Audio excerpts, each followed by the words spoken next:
This calf has got the wrong cow. Been nursing on, sucking on the nipples, but she's never had a calf, that steer or that heifer. She's just nursing on her. I don't know if I got it or not.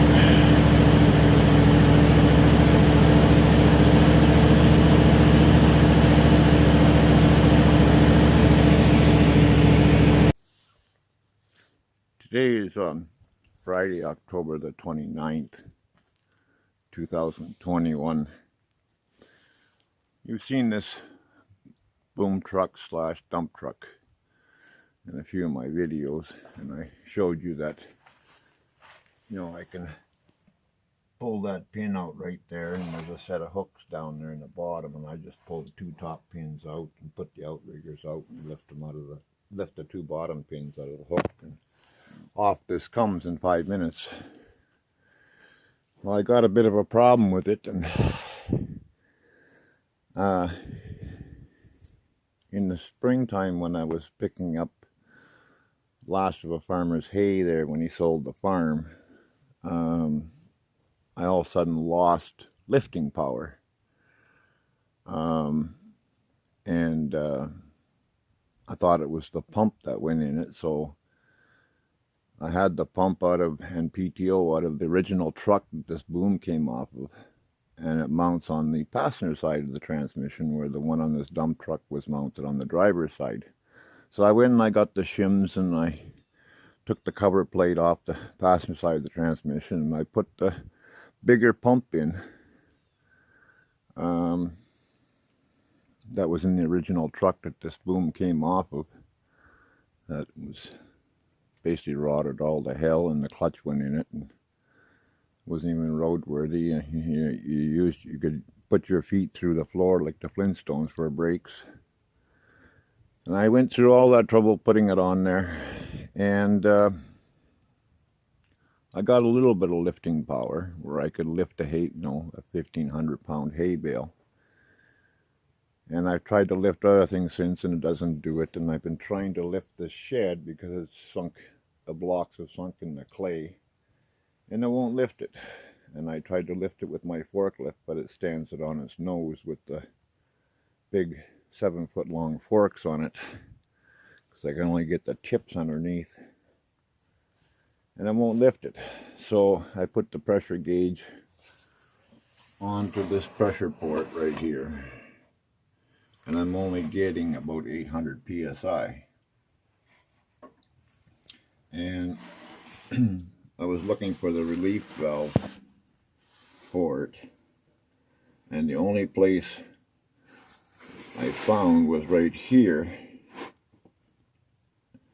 There's a slot bladed screwdriver cap, and I'll place a picture of what was inside there. It was just a really light spring and an aluminum dome cap with a hole drilled in it.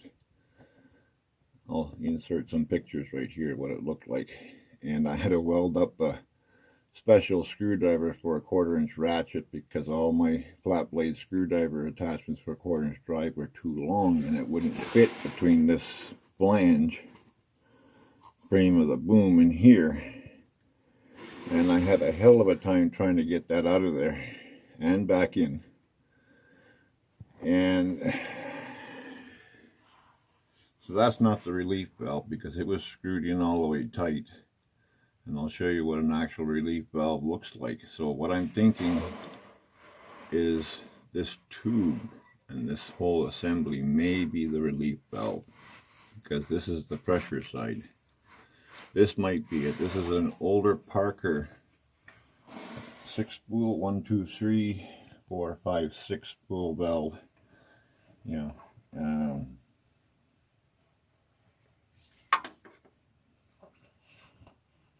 What did I do with the paper? Yeah, so like I was saying, it's a 6-spool valve, Parker valve.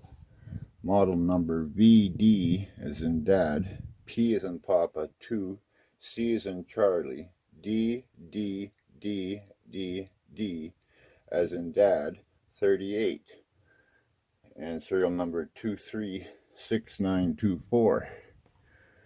And I wanted to find a relief valve to check to see if maybe the spring was broken in it, and try and turn up the pressures, and because sometimes a spring will break in there.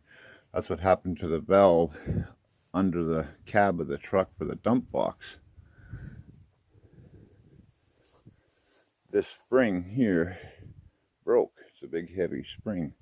See, this here is a sectional valve bank, and this is the relief valve here. And you take this cap off and you break this nut loose right here.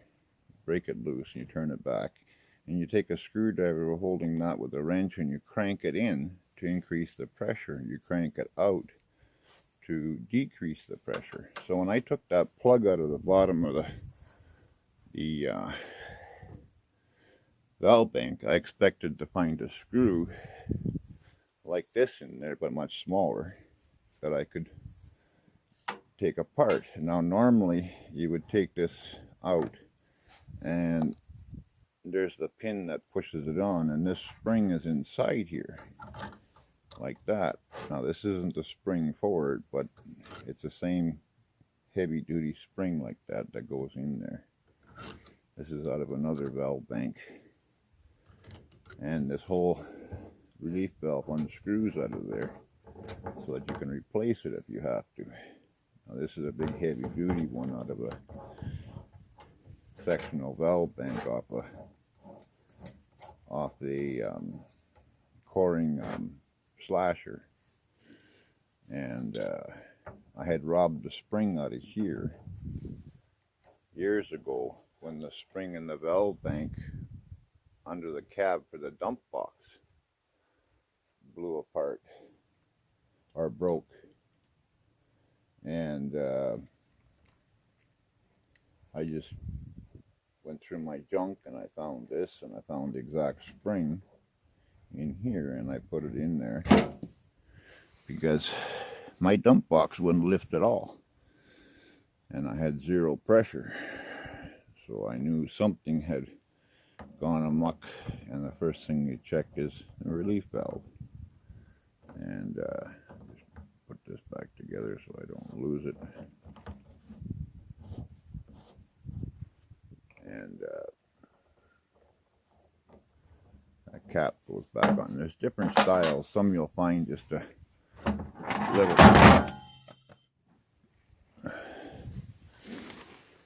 Some valve banks you'll just find a cap, and you'll find a little thing like this with a locking nut and a screw, and you just back it off.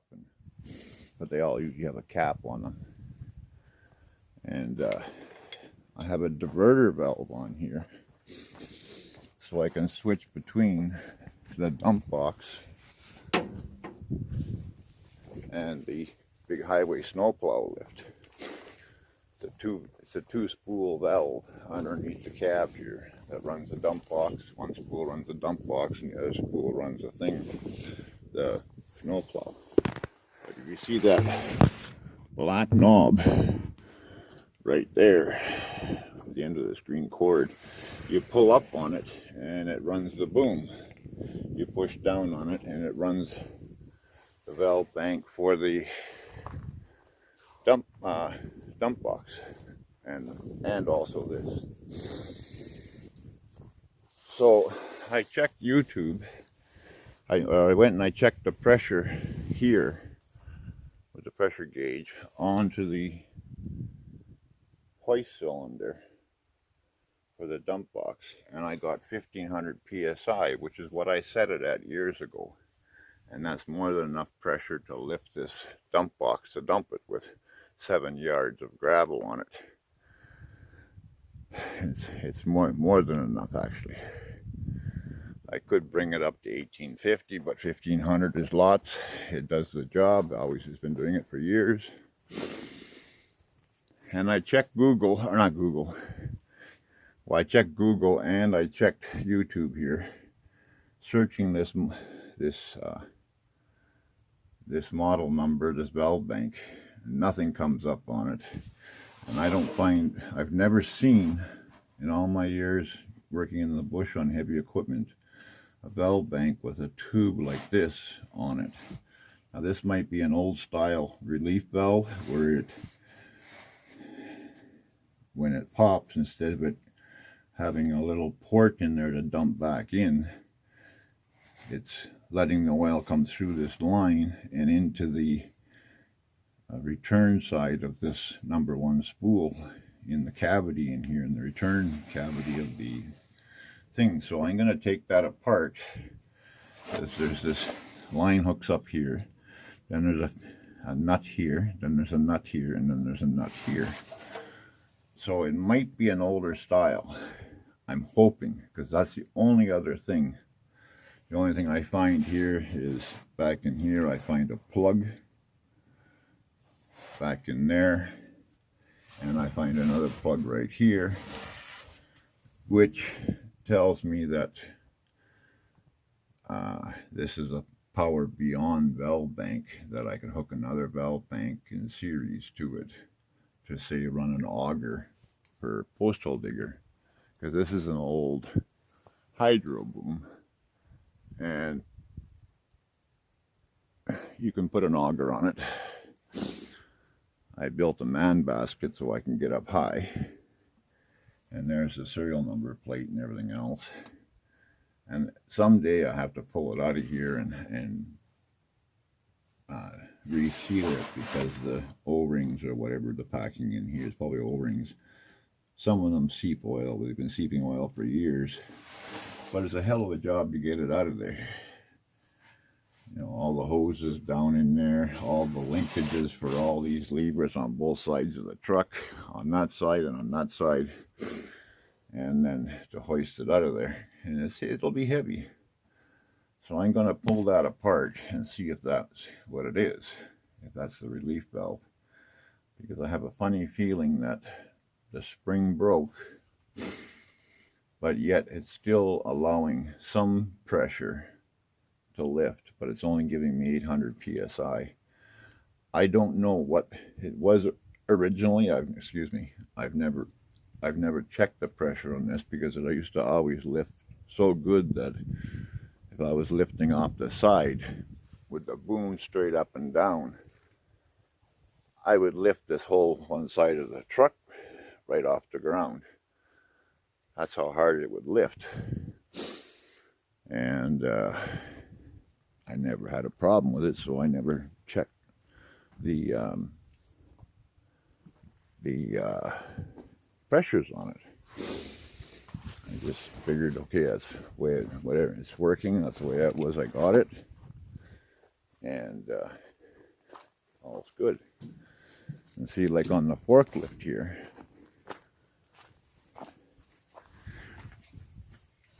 there's the pump right there, and it's got the relief valve on the back half of the pump, because there's 1, 2, 3 hoses going to coming out of the pump, not counting the in feed. And to set the pressures on this, you take this cap off, and then you loosen this lock nut here, and you turn the screw inside here to increase the pressures. This is only set at 800 psi, and it'll lift so hard until the back end comes 2 feet off the ground. And I've set lots of pressures on lots of hydraulic stuff over the years, and the one on the valve bank underneath the cab for the dump box is right on the end. It's just a little 1/2-inch nut and a screw set, slot blade screwdriver set screw. You just crack the nut loose and you hold the nut and you turn it in or you turn it out to increase the pressure. And you can unthread it just like this to change the spring. You take the end piece out. So I've sprayed that down with brake clean to get all the dirt out of there, because you don't want dirt in there. And then I took the air hose and I blasted it all out of there, because I'm right here by my shed where I have my big air compressor, which the lines run underground, crosses here and goes into there to a big manifold where I can hook up different size air hoses. So I will be back. This is troubleshooting the boom. So I know it's not the pump, because I've got the 1500 psi on the dump box according to the gauge on the lift cylinder for the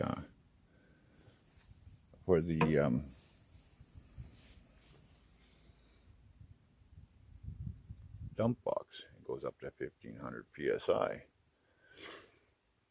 Now, when you're checking pressures and fooling around with pressures, you know, you got to be careful, because you can blow line or blow the gauge up or blow a fitting up, and the pressure of the oil, if it penetrates your skin and blows oil into your artery, it'll kill you. And I've done pressures like over 5,000 psi on those big coring fellow forwarders in the bush, and those you really have to be careful with, and you really have to have heavy duty fittings. You don't make up a manifold out of Malibu cast plumbing tees for 5,000 psi. It's even dangerous with friggin' 18 to 2,000, 3,000 psi. But I haven't had one blow up. But you have to be careful and basically have a clue of what you're doing when you're fooling around increasing pressures. So I got to get this lifted before the ground freezes, because I can't close the door. I haven't been able to close the door for the last 2 winters because it is sunk in the ground. And like I said, I tried to get the forks under right there and right there of the forklift, and it just stands the forklift on its nose, because the forks are 7 feet long.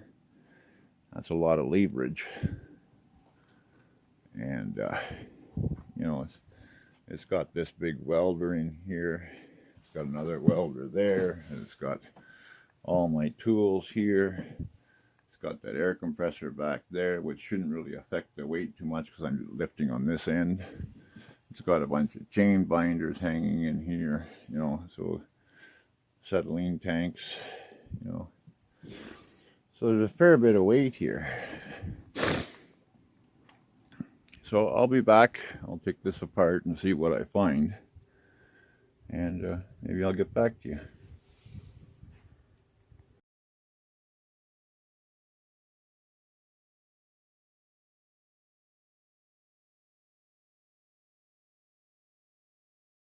Okay, I'm back. As I said, I take that line off, and I took this top fitting off, which had this washer between the next nut.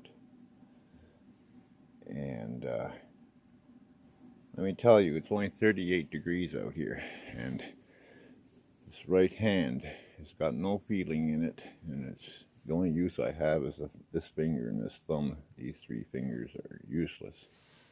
So anyway, what I found so far is, you can see there's a screwdriver slot in the top of this, and there's a hole in the center of it that allows the oil to go through to there when it goes over a relief. So this is a relief valve, and you would loosen this jam nut off and tighten this down to increase the pressure. But what I'm going to do is I'm going to take this all apart and see if the spring is broken before I even attempt to try to adjust the pressures, because something happened and I suspect the spring broke. Now if it was that spring, and if it's identical to this one that I showed you earlier, But if it's too long, I can take the grinder and I can cut it shorter if it's the same strength as spring. If not, I'll have to go on a hunt in my junk. These are all bolt bins, but I've got all kinds of junk bins around with parts in them. So that's just an update of what I found with the first part I took off.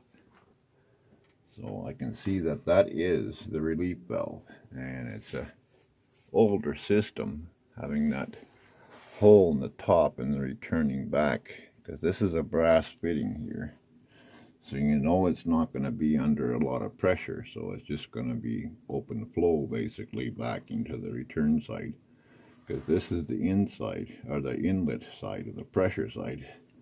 So the relief valve is always on the side that your main pressure is coming in. I don't know what that other screw thing is down the deal. Like I said, I'll show pictures earlier on here. So the way this is set up with the slot in there and this lock nut, that's telling me that's the relief valve.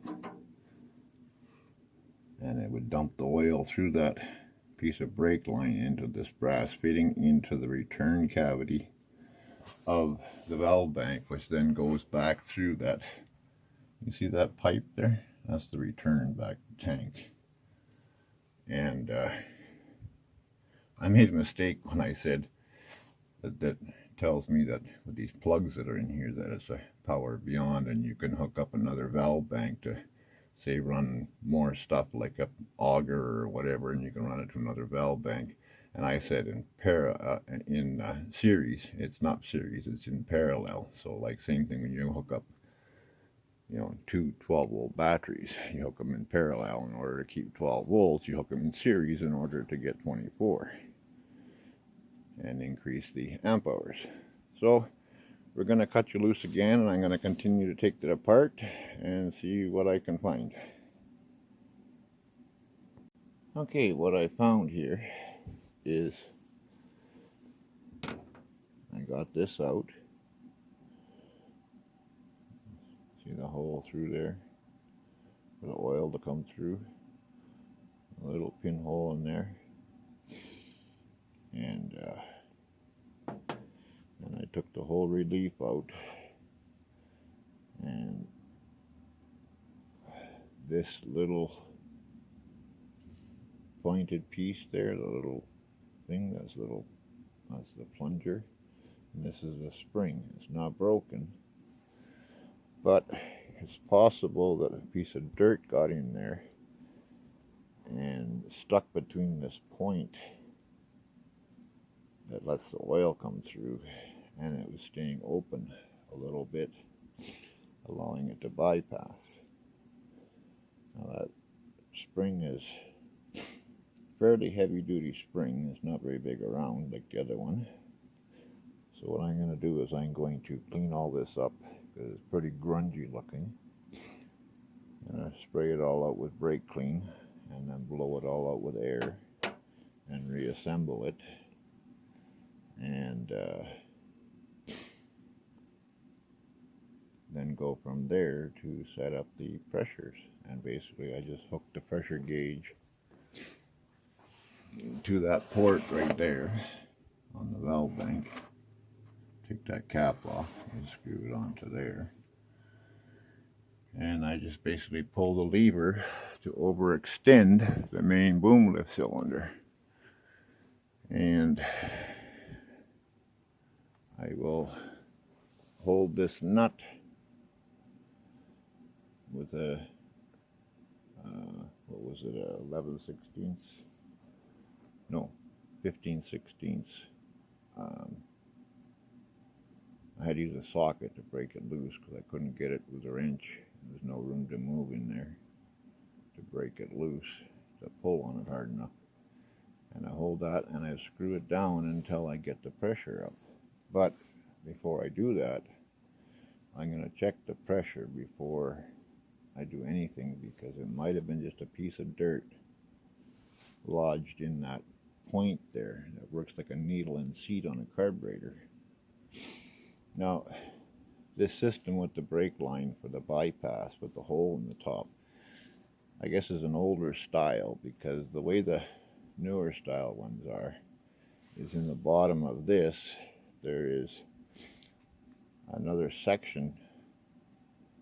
There's another section. You see the hole in there for the oil to go in to work the relief valve. And then normally lower down there is another section to this with another hole to release the oil into the return port. But the way this one was built, it uses a hole in that set screw through that brake line, which I've never seen a setup like that, to be honest with you. That I've had to work on, that is. And you can see I have to clean some more dirt out of there before I even have to put some, plug in that hole there and clean some more dirt out of that where the seat was sitting there, because it's kind of yucky looking there. So that's what we found.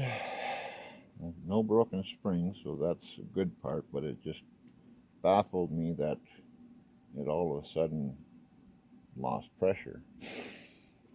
Now that could have been from the original pump that run the dump box, because even back then when that first happened, I could lift the dump box empty, but I couldn't dump anything out of it. So that's what led me to believe it was the pump, because it was both valve banks. And then when I put this new valve bank in, or the new pump in there, the one that was on the original truck, I had the power to dump, because last summer I used the dump box and it was a little slow dumping, and then it got slower and slower. And then this summer, when I rented the mini excavator for 7 days, I was hauling clay with it and dumping that, and I had no problem. But I was having problem with the boom lifting, having power. It would only lift so much, and like I couldn't even, when I got the forklift stuck, I couldn't even winch the forklift out because it wouldn't pull hard enough. And that was unheard of, because I used to do it all the time. Even when I got my truck stuck at the bottom of this, what is it, maybe 100-foot drop downhill, I got it stuck down there in the fall time, and I basically run the winch line all the way out, and I winched it up the hill with nobody driving the truck. And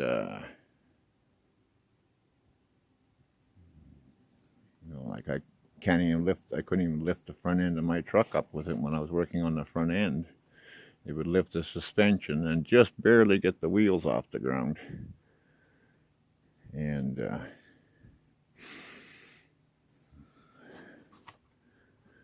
never had time, because I was basically rebuilding my truck all summer. And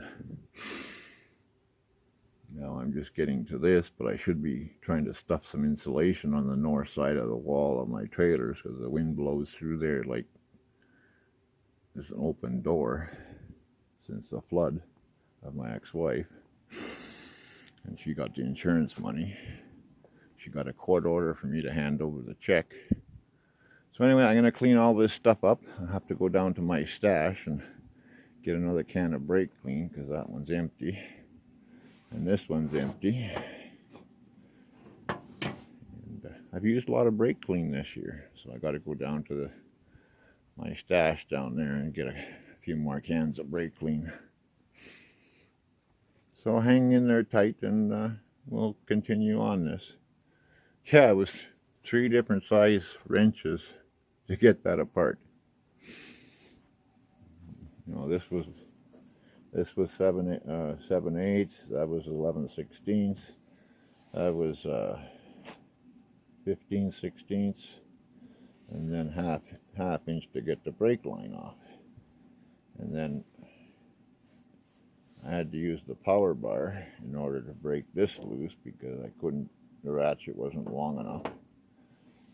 And these O-rings look okay, but I'm going to clean all that up with brake clean and assemble it back together, because since the spring is not broken, and that's what I thought had happened, being I lost it slowly, but it could have been, I think I say, a piece of dirt in there that it was allowing it to stay open just a little bit, and that's all it takes. Okay, later. Sun is going down, and I've been having problems keeping this hand from freezing, even with no circulation. It's quite a bit later than when I last had it, and as you can see, I got it all back together. There was another spring down inside of here when I blew air into it to clean it out. And another spring jumped up, and I took a magnet and picked it out of there, and I took a mirror to look down inside there. And I put the relief valve back in at the same setting it was at. And I increased the dump box pressure from 1500 psi to between 21 and 2150, and I just have to hook that hose back up to the hoist cylinder, even though I got a transfer valve there. But I just tried to test it, and it started leaking a little bit of oil out of it, so I guess that bypass valve lets a little, or that diverter valve lets a little bit of oil past. So I have to crawl under there, but my back is killing me, and I can't do no more today. I feel sick to my stomach because of the pain, and so that'll have to be tomorrow's job. Put that hose on and check the pressure on this and see where we're at. So the dump box pressure now is at 21, between 21 and 2150, somewhere in there. I gave it 2 turns in, and I was over 3000 psi, so I know the pump is putting out like crazy. So we'll have to see tomorrow, depending on the weather. They're forecasting rain again tonight, because it rained last night, and it's pretty wet around here yet. And I just gave the cows and steers another bale of hay. It's last year's hay yet that I'm feeding out. I haven't started feeding this year's hay, which is this nice stuff here that I have a good stockpile of. And so they're chowing down over there. Even though there's not much grass, but with the cool temperatures we've been having, and it's been nice days, like it's been in the 60s during the day most days, except for today. We didn't get over 46 when the sun came out. And these guys were hanging around here waiting for hay, and then when I started the forklift up to go down to get a bale, they followed the fence line down to the hay yard over here. And they stood by the fence as I was picking up the hay. You can see I've moved all the hay up from down below up onto that pad that I had all the township ditching filled, hauled in, and I leveled it out with the mini excavator. The only hay I didn't move was the bales that were down there of last year's hay, which I'm going to feed out while the temperatures are still rather warm. They're not 40 below, and then it's not the best hay because it's year and a half old hay, I guess. So it's got some rot on there. And when I had the boom truck running over here the other day, I gave the pigs another bale as they finished that bale finally. There's still some here that they're rooting through, like left over from before. They're rooting through it to get all the worms that hide underneath it. But I lifted an old bale up over top for them to chew on.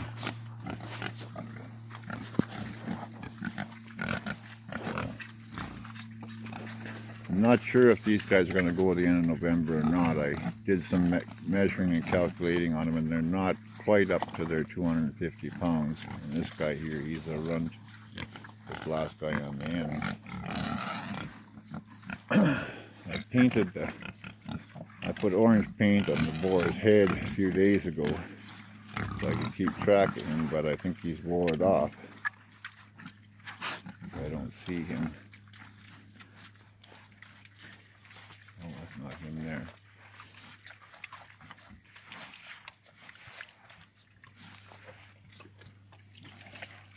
No, you're not the boar either. And he wore the orange, you know, that ground marking paint that you hold the can upside down. I sprayed his forehead with it a few days ago, but I guess he's wore it off.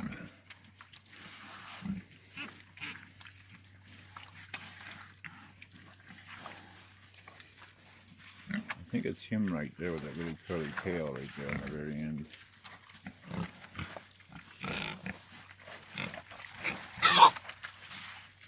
No, it's not him. I know he's got a really curly tail. So this guy right here, you're gonna stand. Yeah, that's the boar right there.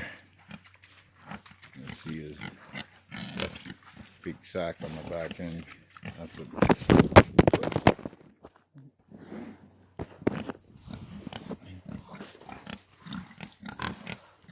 You can see the big sack on him. He's the middle guy right there.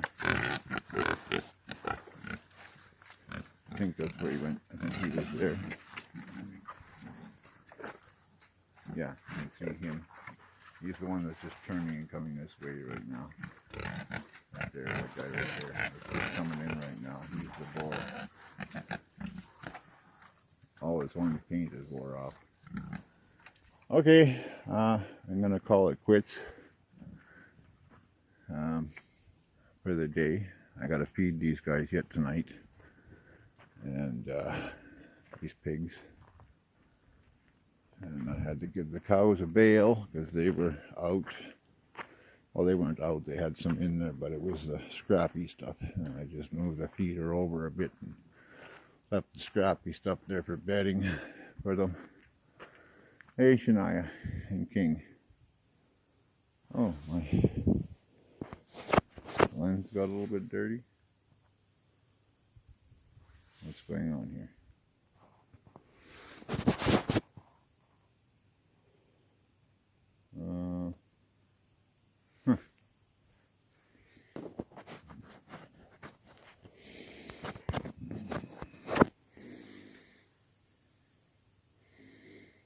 Not sure what happened here.